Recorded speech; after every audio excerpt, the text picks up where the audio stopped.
Want to have your own business but don't want to start from scratch? Franchising might be the answer you're looking for. Welcome to the Level Up with Nick Lopez show.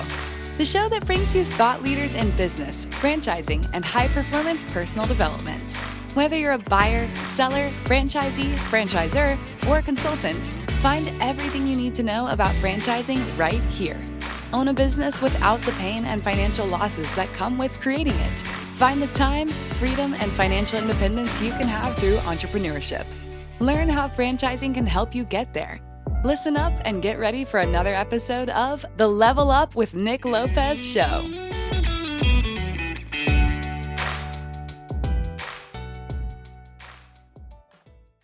Welcome to the Level Up show with Nick Lopez, where we have the absolute pleasure of learning from thought leaders in business, franchising, and high performance personal development.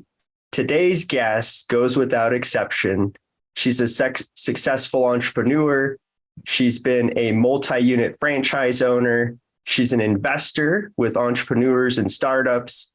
She hosts her own show called Free Agent and is a franchise consultant with one of the top franchise consulting firms in Fran Choice. Meg Schmitz, welcome to the show. Thank you, Nick. I've been excited to come on and have this conversation with you. Mm-hmm. Well, so many folks don't necessarily have, the clearest understanding of what franchising is. I think in so many situations, people, think of companies like Burger King or McDonald's and don't necessarily understand that franchising comes in many different forms and business types. And to that end, a lot of people don't necessarily raise their hand and say, I'm going to go into franchising or study franchising in college. In many cases, franchising has a way of finding you. So Meg, how did franchising find you? Great start to the conversation. I'm glad that you led through that thought process there.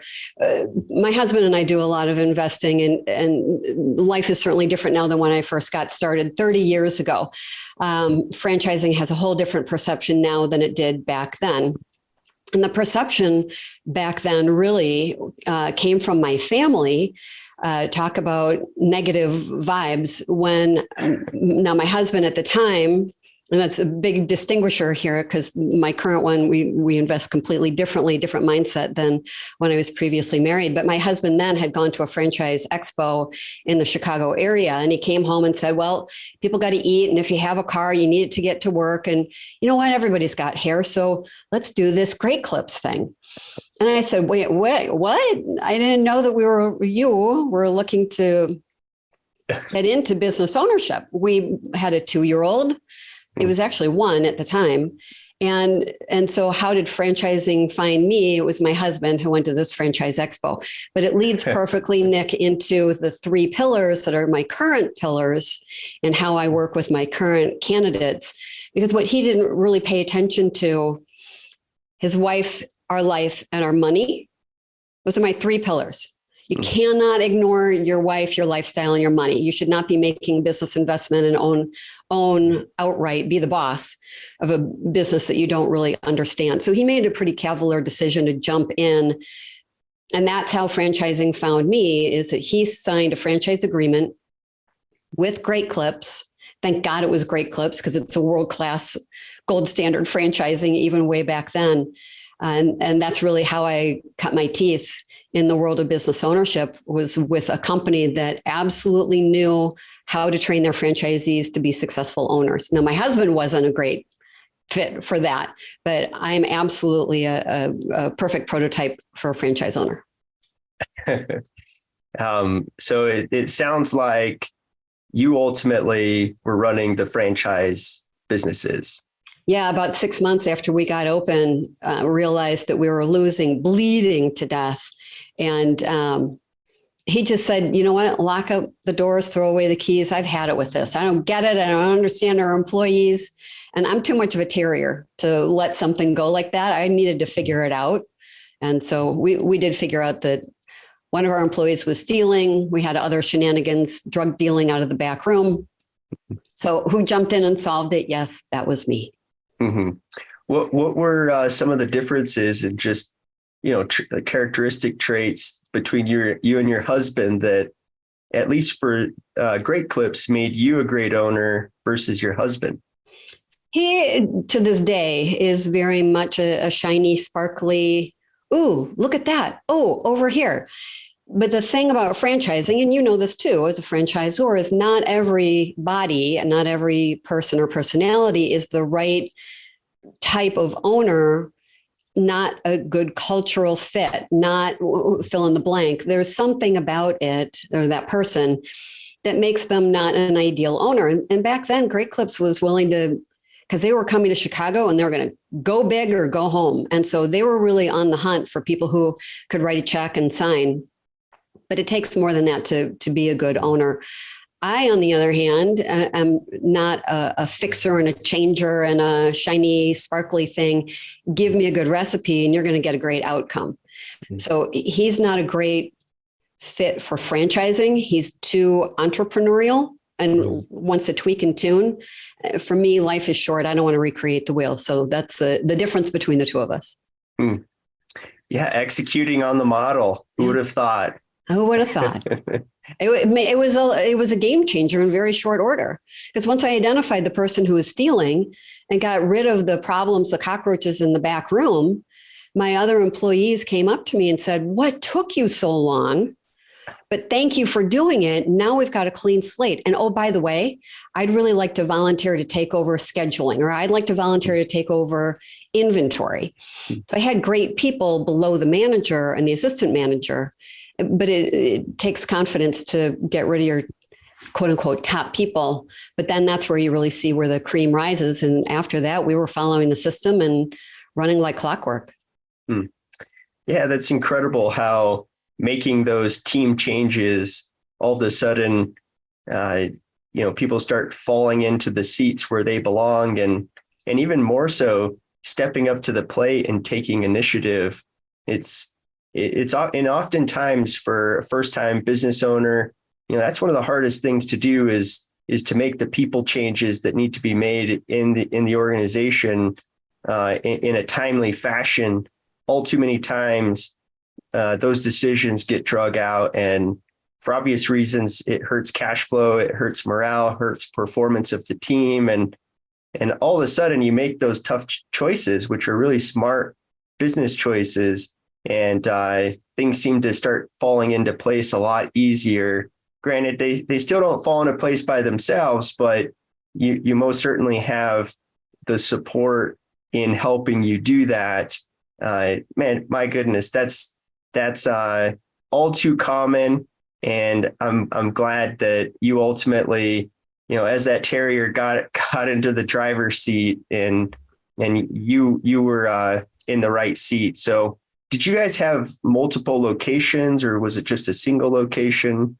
Back then, you could only start with a single location. There was no such thing as a 3-territory or 3-unit, 5-unit, et cetera. So we had a single location, and then we could pony up and sign up for another location and write the check for that license.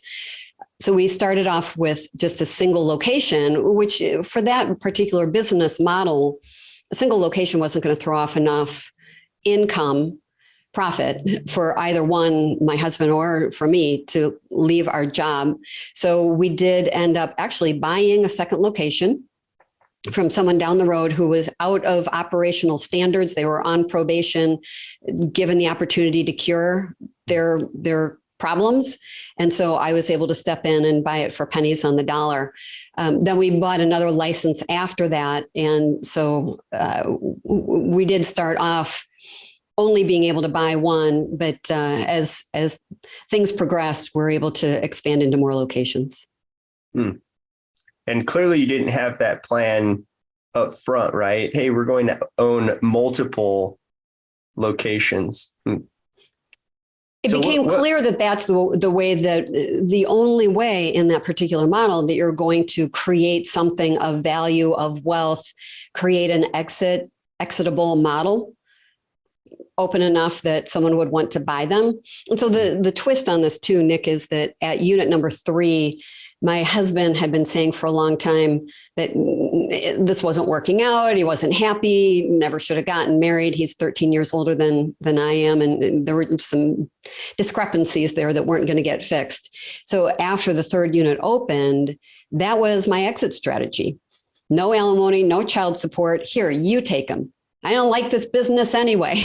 It was his statement on the way out. It's like, that's kind of funny because he's the one who chose Great Clips and got us in. But I was happy to take those 3 and build it to 5 locations. And then someone made me an offer. An existing Great Clips owner made me an offer I couldn't refuse. And that's when I exited Great Clips and jumped the fence over to consulting. So, you had mentioned that, multi-unit franchise ownership from day one didn't exist back then. And now it does, right? So it's not uncommon to have, a franchise partner purchase, 2 territories, 3, you could even purchase 10. It's not unusual for the right situation. And so to that point, Megan, and having experience on your end, opening up to 5 territories and successfully exiting them, what tips do you have for somebody that is considering multiple units, and what advice do you have in that situation? I think it's very much human nature that when you get in, and you could equate it, say, to getting married and deciding to have kids. You're not going to have a litter of 8 puppies. You're not going to outright go and adopt, some people do, a family of 3 or 5 kids. And so I think the mindset going in is, okay, we're going to open one at a time. But what I love about the current model, where you can acquire multiple licenses all at once, is that ties up your insurance program for you. That's a territory now that's locked in. The zip codes are identified. The radius around the locations of the brick and mortar are identified. And that gives you a trade area that you can build into. So you can leverage your employee base. You can leverage infrastructure, marketing, goodwill, all the things that come from a well-run business. So the real advantage for the person looking to build wealth is to build into a multi-unit mindset from the beginning. You don't have to open them all at once, but build into that wealth building mindset from the beginning. And that's what will give you a sizable asset that at some point you either continue to operate because it's a cash making machine, or someone will make you an offer and it'll be a lucrative exit. It needs to look like your brand. It needs to operate like your brand, right? There are some parameters around what makes it valuable.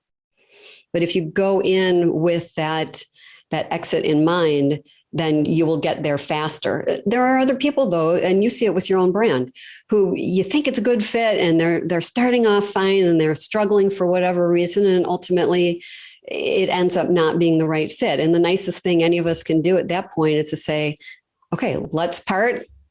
This isn't working out.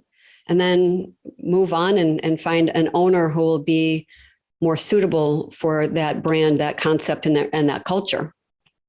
And maybe the one who's not the right fit. And that's, I say that based on my ex-husband and me. I love how you said start with the mindset right from the beginning. I think there's something so invaluable about that statement. And I didn't expect you to say that, but so much of performance is mindset and creating that vision, that why, that ultimately leads to you executing and making that a reality. But tying up the territories right from the beginning is paramount, especially with a brand that's growing fast. You know that territories are being awarded. If it's prime territory and it's the territory that you want, that is clearly a huge advantage for you locking up that territory right from the get-go and doing that with the right mindset. Speaking of mindset, Meg, you went from 1 unit to 2 to 3 to 4 to 5. You made that decision 5 times. And, I think that really speaks to your mindset. What were some of those mindset items that were going through your mind as you were expanding your empire? Okay, these are really good points. When you start with one, and with a model like Great Clips, I had 12 to 15 employees per location. And with one, when you start to see the quality of the people who are banner waving brand loyalists, and they're starting to rise up. If you only have one location, at some point, you can only have one manager, two assistant managers, how many shift managers. But as people want to move up, I needed to expand because I had great people who had aspirations financially. Mostly these are women who are parents who had kids they wanted to demonstrate. I can think of a handful of my employees who wanted to show their family, husband and their kids, this is what your mom can do. I had to look ahead. And I've interviewed people for my own podcast who have said, come on, let's face it. Once you get past one and you start to build that inner infrastructure and you know who's responsible, now you need to start leveraging that infrastructure or they're going to go, they're going to leave. So it's much easier actually with economies of scale, 2, 3, 5, however many units that is. And I'm working with a gentleman down in Nashville who's up to 13 or 15 brick and mortar. And he'll tell you all day long, it's so much easier to run this business now than it was with his first one. And I completely agree with that. Why do you think that is? It's because you have quality people who are waving their hand and saying, I can do more. I have more capacity than just what I'm doing. Would you let me do this? Would you let me do that? Can I help you find a new location? Can I help you staff, interview, fill in the blank? You need to acknowledge your quality people by giving them opportunity to grow. Do you think vision has a part of that? You cast a vision big enough that it's, it can fit your teammates' visions in it as well, and they want to step in, take more initiative. I advocate for this now with my candidates who are going through the validation process to evaluate whether they're going to buy their own franchise. If you don't do it, you're going to lose your people. So my learning lesson, Nick, back then is that I better get my butt in gear and get my money organized so that I can get that third location, or my best people are either going to go to the competition or they're going to go to a different Great Clips owner. And I was not willing, after that first story I was telling you about my manager who was stealing, when you identify really good people, keep with them. Find ways to keep them, promote them, and give them income opportunities. Love them up.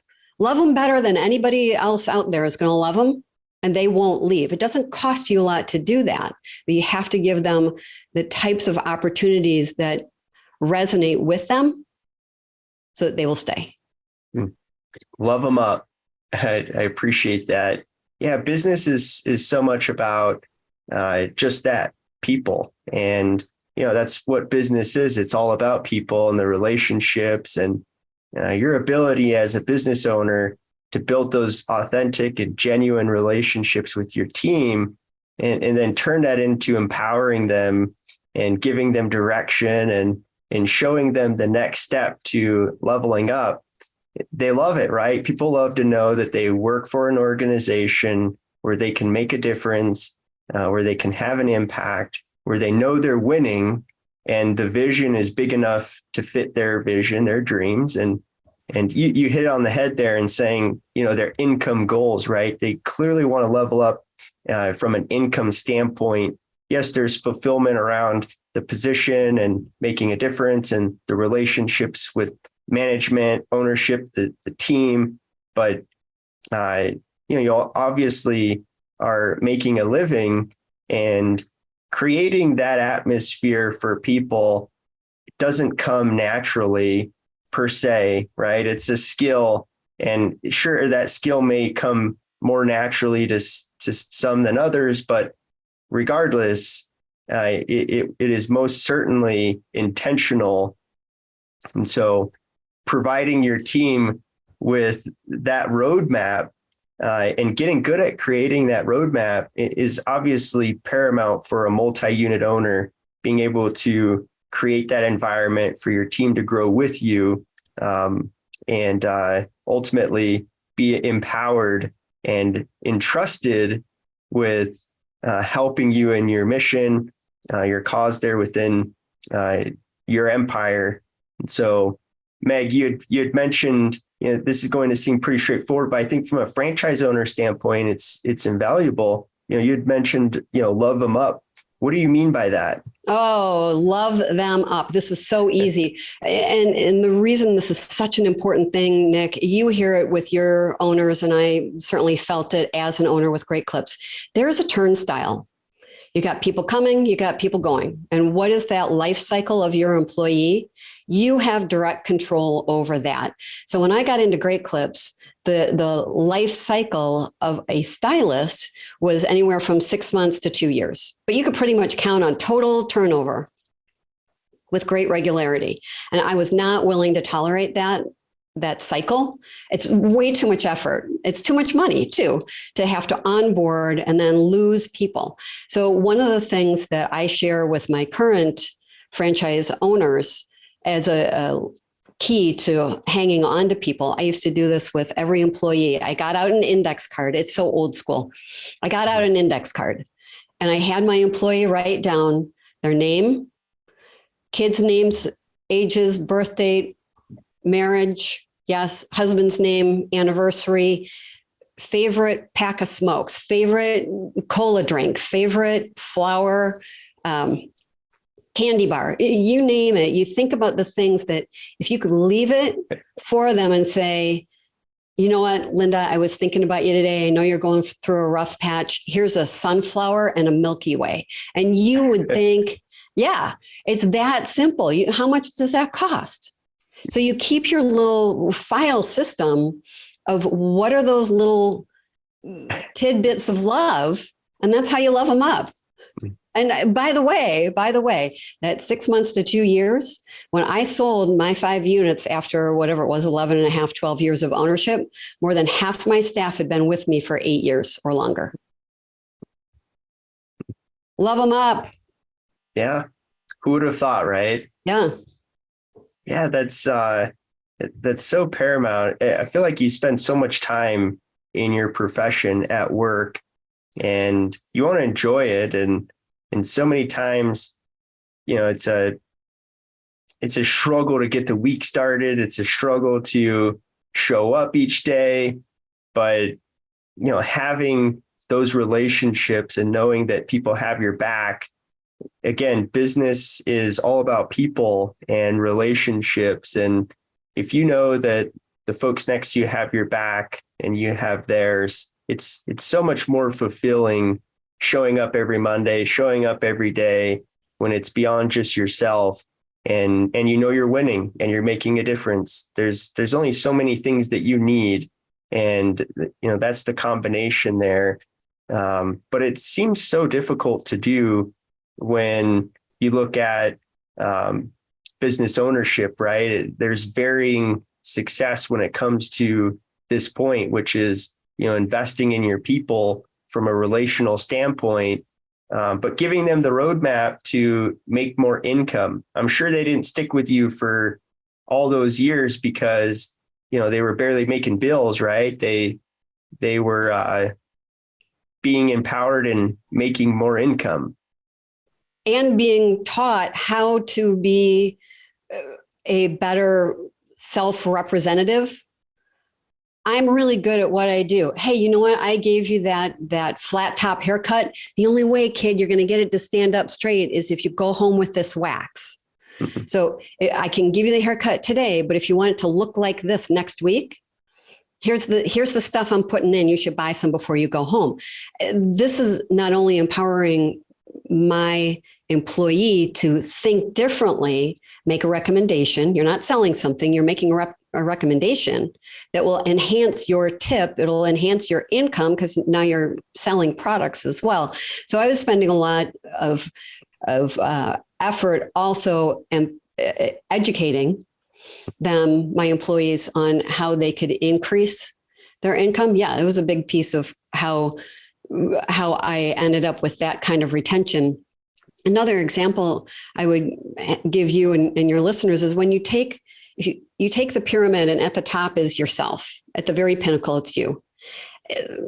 That's really not the whole purpose of owning a business. But if you take that pyramid and turn it upside down and all your employees, your frontline people are top of mind and you take care of them, then everything else will come down through the funnel and you're the beneficiary of your employees having a great culture.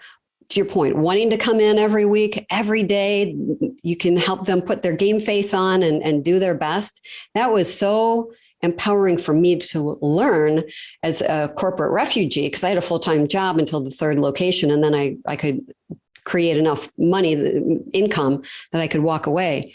But that was a big paradigm shift to start thinking like my employees and how I could educate them to make more and do better. But it started with putting them first at the top and knowing that the happier they were, the more profitable my business would become. You said it, the upside down pyramid. It's gold. It's gold. You heard it here from a successful 5-unit franchise owner who successfully exited, right? Have that upside down pyramid mentality. Meg, I didn't realize we were going to go here today, being so relationally focused. Business is clearly a people business, and how you treat your team clearly creates success so that you can replicate it over your first, second, third, and beyond units. It's gold. So thanks for that, Meg. I really appreciate it. We'll kind of put a cap on that with the upside down pyramid.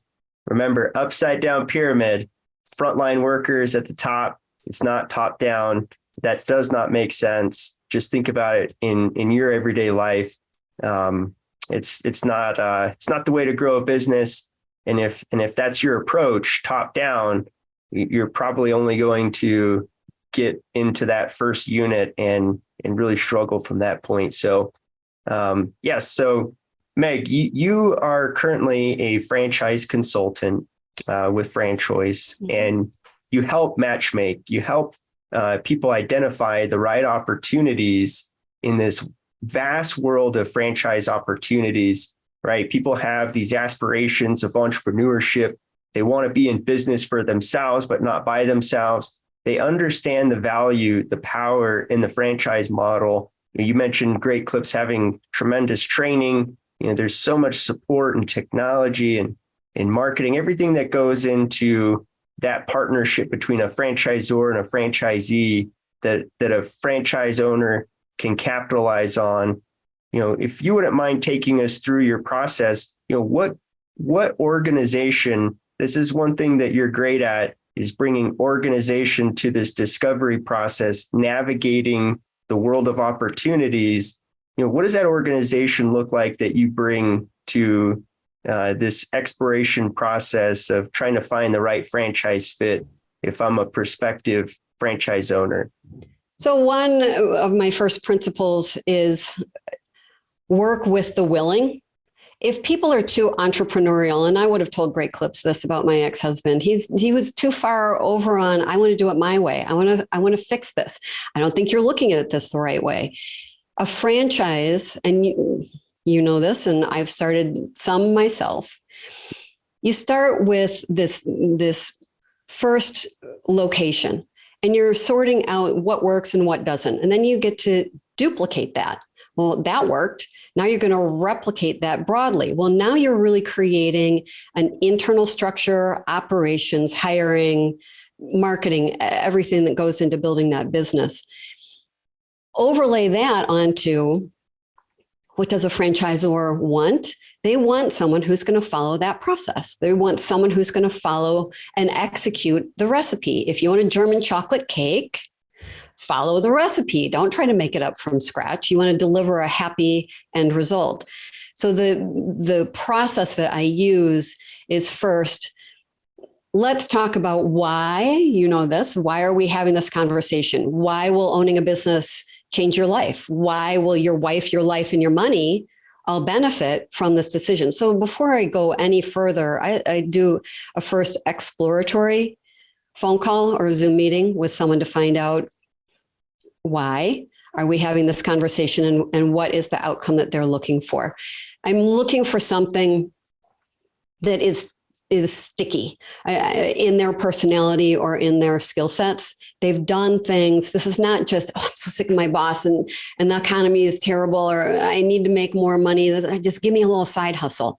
They need to know that this is a long-term strategy and that they have been able to stick with something like learning a musical instrument, playing on a team sport. I want to see that they've got personality traits that make them stick with it, because we all know that, like a marriage, raising kids, you're going to have a challenge. You're going to have lots of challenges. So I'm looking for specific personality traits before we ever get into the consultation. Once we get there, now we're really fleshing out all the different layers of management style and preference, and how much of this is ego driven. Whatever I do, it's got to be a pretty business versus doing a dirty job. Some people really don't care.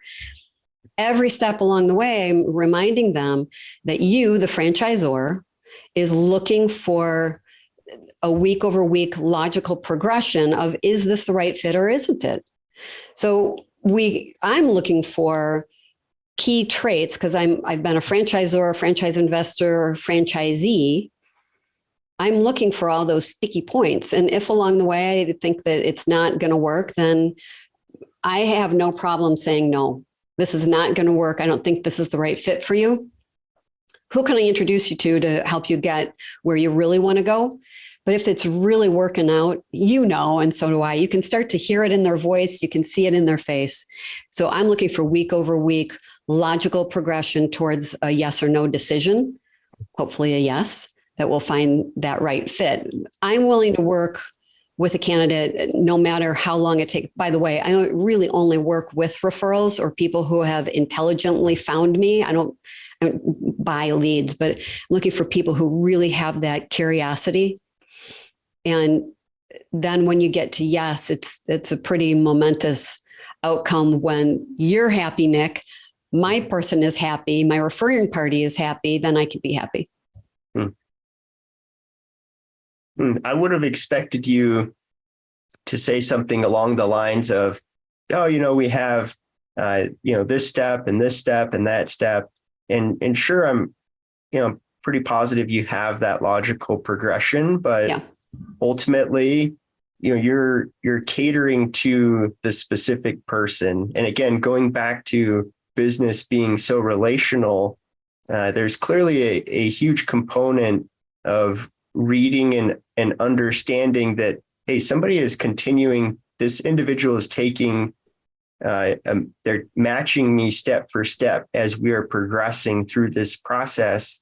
And ultimately, we're getting more and more concrete and confident in the yes, right? Correct.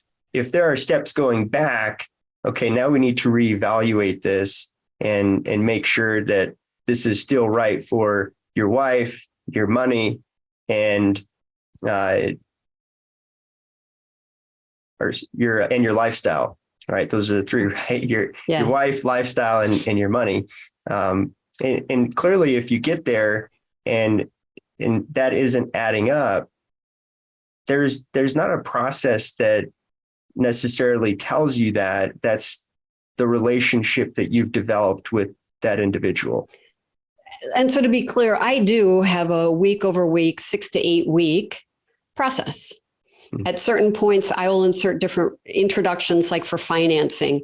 You want to have your FDD reviewed. Do we bring in a franchise attorney, or how do you get your FDD related questions answered? Then you get to validation. I'm a franchisee as well. So I go through this periodic investigation myself. So I know what it's like to sit in the saddle of somebody who's riding this horse. There is a logical progression that the franchisor will take a candidate through. I'm there each step along the way to open up my knowledge base and my introductions so that my candidate can intelligently ask the appropriate questions week in, week out, looking for expected outcomes that will support this investment decision as a yes. But it's a process of building and layering. This is their process, this is my process, their decision. This is my process, their timeline. And I do have to be respectful for spring break, illness. We've had a lot of disruptions here over the last few years. Fear, what's going on with the economy, interest rates. Is this a good time to invest? Ultimately, I have a 6 to 8 week process, but sometimes it needs to go longer or shorter because this is the candidate's decision, not mine.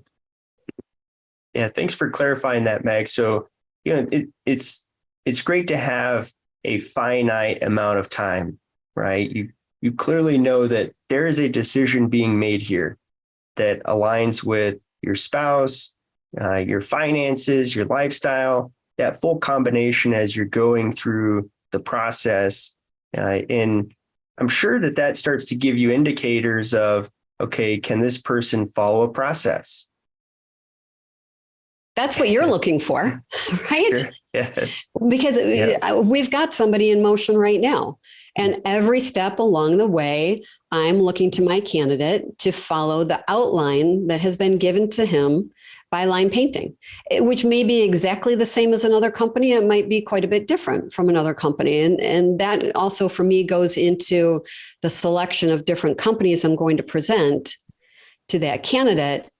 But that he or she is the one who needs to satisfy his or her own curiosity. Is this, because nobody gets into business to lose money, is this going to be a capital gain for me? How quickly? Because there's a financial piece of this, but there's also the culture and the leadership and the camaraderie. And some of those things take all the way to meet the team day before you can really see the right fit. You've probably had people at Meet the Team Day that you thought, yeah, this person is going to be a yes. And all of a sudden you go, oh, boy, I didn't see that one coming. Now it's a no. So it's a matter of working with the candidate with the particular brand and helping that candidate get through the brand's process. Because in the end, you're the one as the owner of Line Painting who's got to be happy with your mix of franchise owners. Oh, well said. Yeah, my gosh, they are demonstrating the ability to follow the brand's process throughout even the discovery process. They're not even a franchise owner yet, and they're being evaluated for following the process. We just had a candidate at last month's decision day, and his dilemma was, I really need to make sure that I will follow this process and that I can make the decision to get out of my own way and commit to that, because that's clearly going to be how I am successful, right? And so sometimes you don't even know, even when you're at decision day, but that is clearly the end all. Yeah. Right. And going back to just your Great Clips days of, you and your husband, the difference there, ex-husband, the difference there was, hey, look, bright, shiny object and executing on the process. It's so paramount in franchising to follow the system, follow the process. So Meg, I'm curious, are there some talents and interests?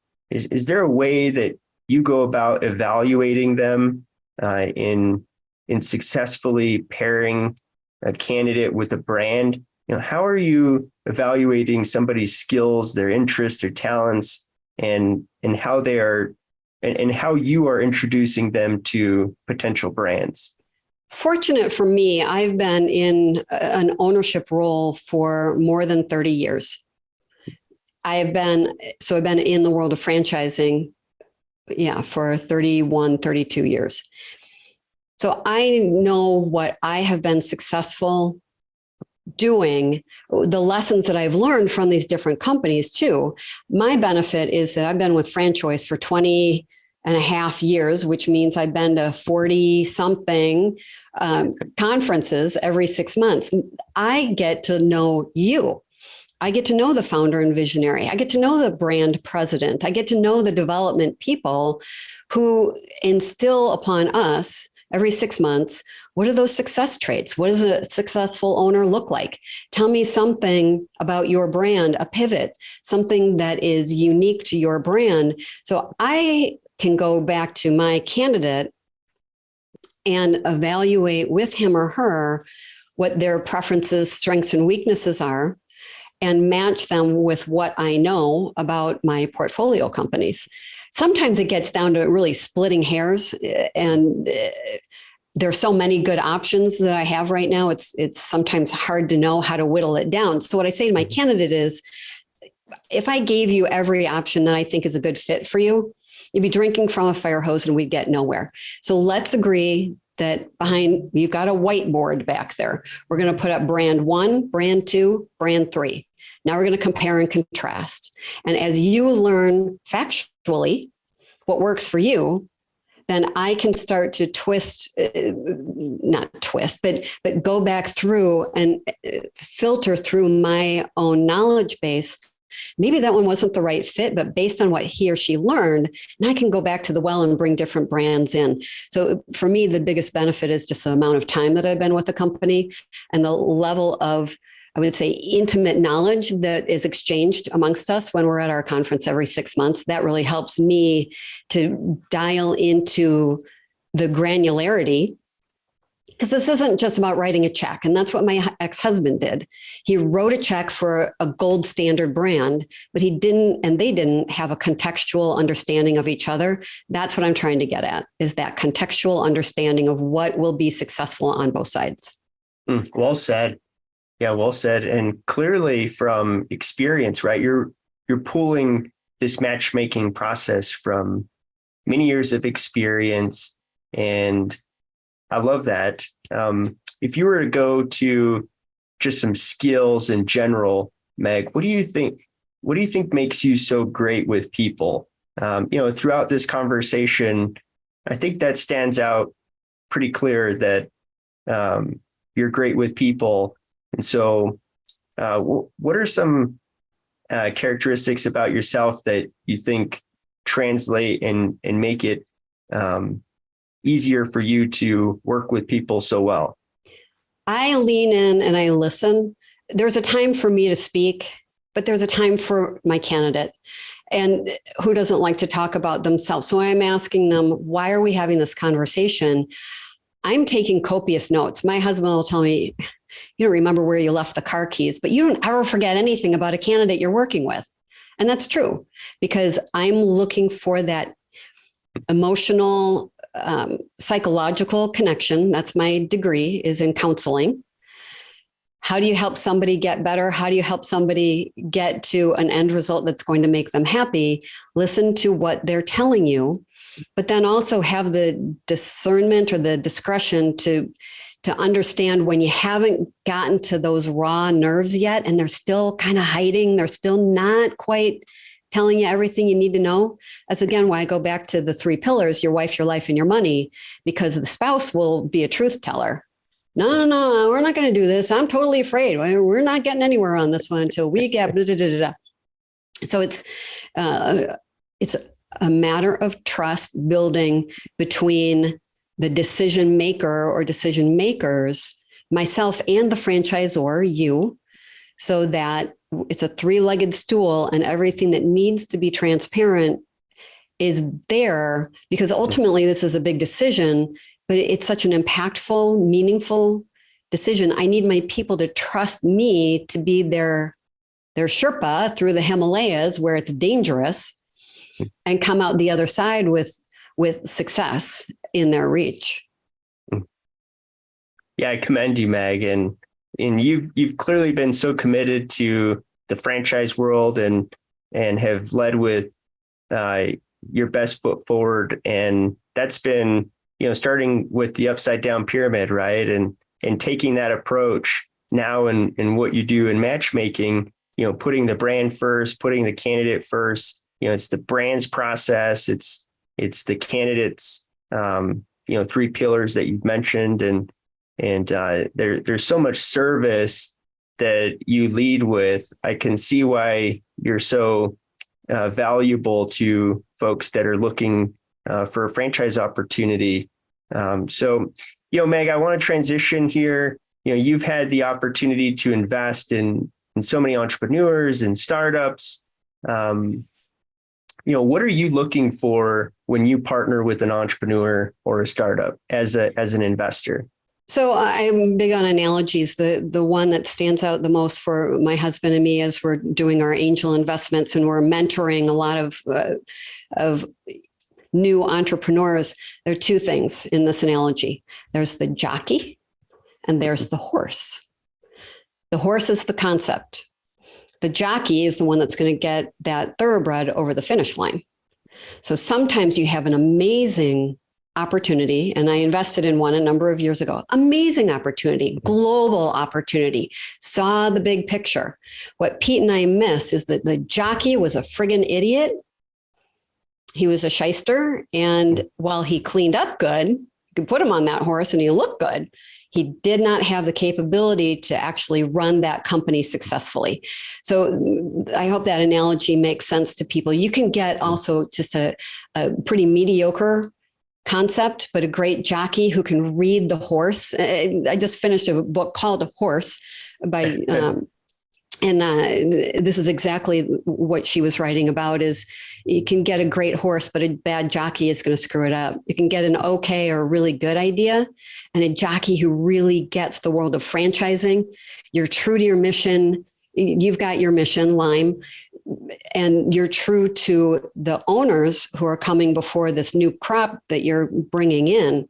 So you, Nick, you're the jockey on the horse and getting it over the finish line successfully. That's the combination I'm looking for. And it's not equal parts of this or that. There's some chemistry in there, timing, market conditions, differentiators. There are a lot of different elements that go into it, but those are my primary two.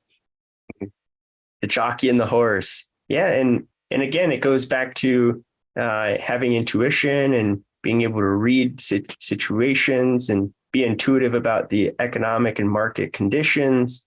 It's again, a people business, right? And, you're even taking that approach in your angel investments. Would you mind sharing, some investments that have gone well and maybe some that have not? So at this point, we've got about 120, 125 in our portfolio that we've invested in. My husband is the one who really is the driver on this. He comes from the world of trading. He used to work in Chicago Board of Trade, where very physical back then. You can take the man off the floor, but you cannot take the trader out of the man. And that's what he continues to do. So he's very comfortable in high risk investments. Some of those play out well and some of those don't play out so well. And we've had some epics on either end of the spectrum with that, but most of them do fall in the middle. And he and I collectively, with the CEO of that particular company that we own, we're all working with that entrepreneur to help groom him or her as they're navigating the different aspects of their own trajectory. And let's face it, the last 3 years have been kind of crazy. So Pete's very comfortable in financial technology. We're not so comfortable, say, in medical device, but we've hit it nicely with a couple of exits in some medical devices that actually turned out to be a good investment. In the pandemic, there were a lot that just struggled so much, and it doesn't even matter what industry they were in. I can tell you by comparison, my franchise portfolio has been entirely successful and has stood the test of time. But many entrepreneurs don't have a clear pathway.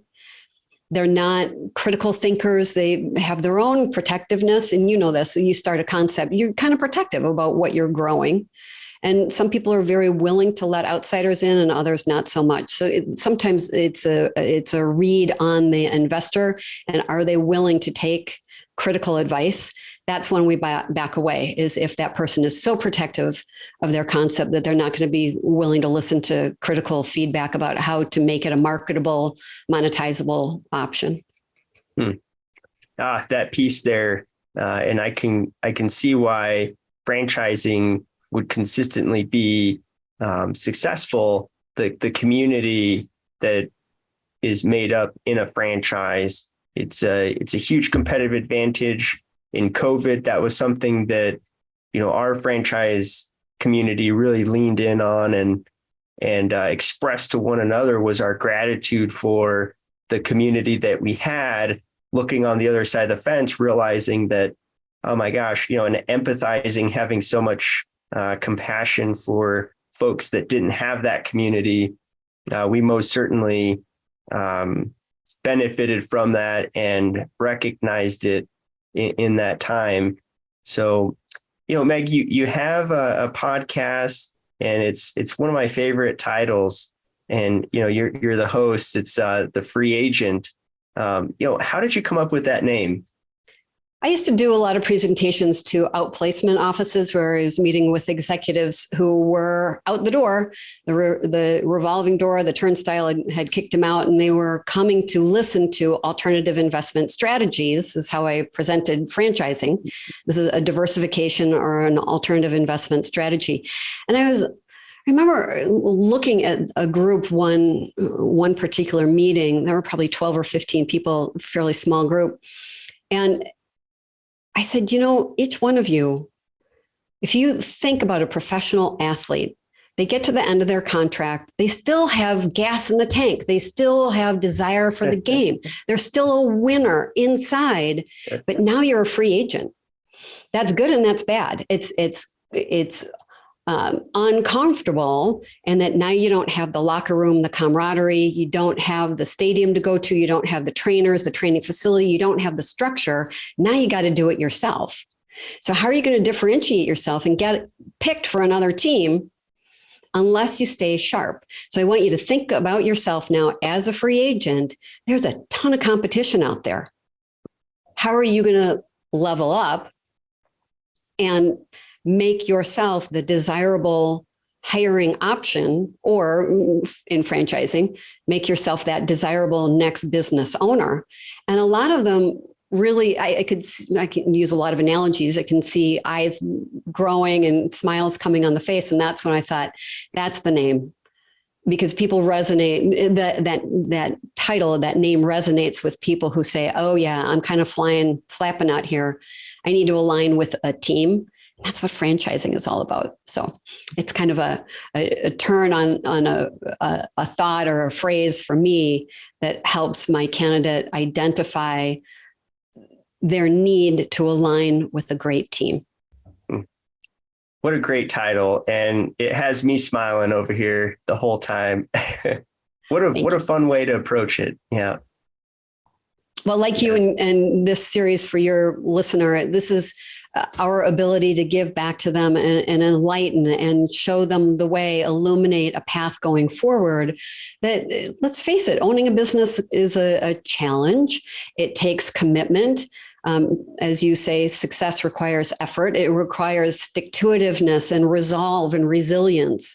And the great thing for us, your company, and for me, aligned with Fran Choice, is that we see the cream of the crop and we know the really good ones, and it's still a tough decision. But man, when they land and they're successful and that smile comes across their face, that's the bee's knees. That's really the funnest part about all of this. Mm-hmm.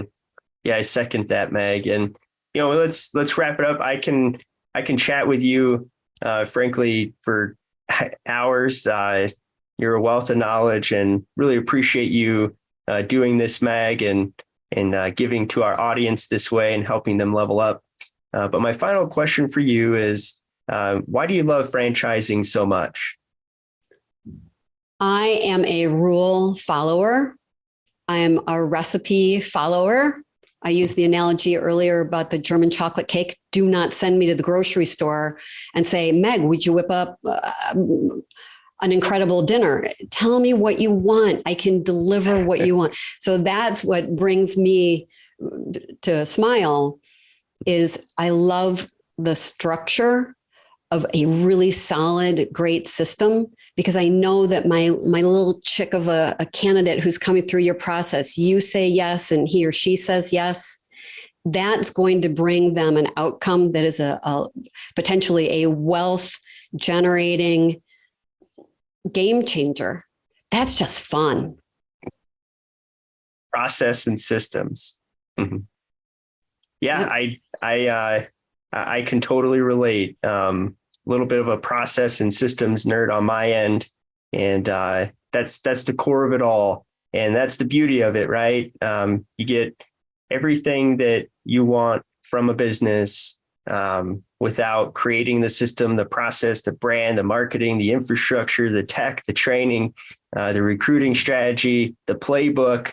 It's there for you. And Meg, going back to your original statements about executing on the process and then wrapping up the combo around the beauty in that. Really appreciate you jumping on the Level Up show today, Meg. You've most certainly helped me level up, and I know our audience has benefited from it. So thank you again, Meg. Thank you for having me. I've been looking forward to this for days. So here we are, and you did a great interview. So thank you for having me on, Nick. And if somebody would like to reach out to you, Meg, how can they do that? I know it sounds crazy, but I'm going to give you my business mobile number. Send me a text and say, I heard you on Level Up. 847-302-2601 is my mobile number. Just send me a text, or you can send me an email, but people will find me. Meg Schmitz. Yep. Meg Schmitz. You got it. We will most certainly put lots of links in the blog here attached with this show. I really appreciate you watching. Please give this video a like, but more importantly, contribute to this conversation. Let us know some of your thoughts around Meg's focus on people, the upside down pyramid, and everything else that you've heard. And please give us a subscribe. It helps us grow, and do just this, give back. And as always, level up. Thanks for listening to another episode of the Level Up with Nick Lopez show. Remember, it's never too late to get started on your entrepreneurial journey. Don't forget to subscribe, like, and share if you enjoyed today's segment. Catch us again next week and visit limepainting.com for more of the Level Up with Nick Lopez show.